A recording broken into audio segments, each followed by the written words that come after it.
নমস্কার।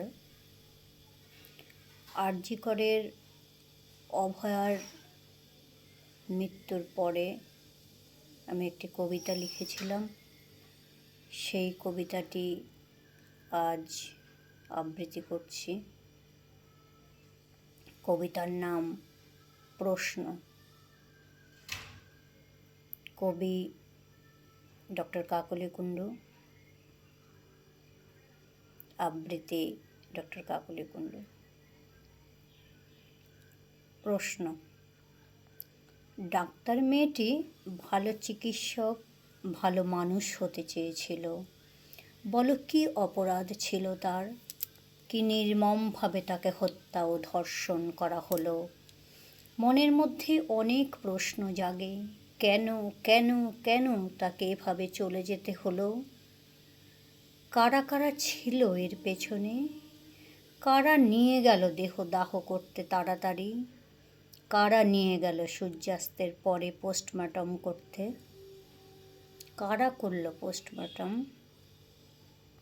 খুব জানতে ইচ্ছে করে। পোস্টমর্টমের পর কেন এফআইআর হলো? শ্মশানের খরচ দিল কারা? কার নির্দেশে শোকগ্রস্ত মেয়েটির মাকে টাকা দিতে চাইল? খুব জানতে ইচ্ছে করে। আচ্ছা, সেমিনার রুমে এত ভিড় কেন? ভিড়ের মধ্যে ওরা কারা? খুব জানতে ইচ্ছে করে। কেন ওই ঘটনার দুদিন পরেই তাড়াতাড়ি সেমিনার সংলগ্ন ঘর ভাঙা হলো? ঘর ভাঙা হলো কার নির্দেশে? খুব জানতে ইচ্ছে করে।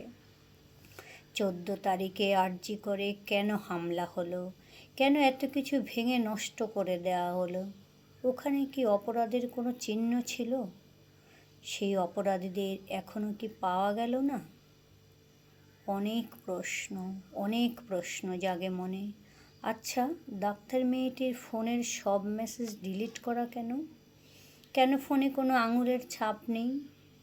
খুব জানতে ইচ্ছে করে। মেয়েরা কি কর্মস্থলে নিরাপদ? খুব জানতে ইচ্ছে করে।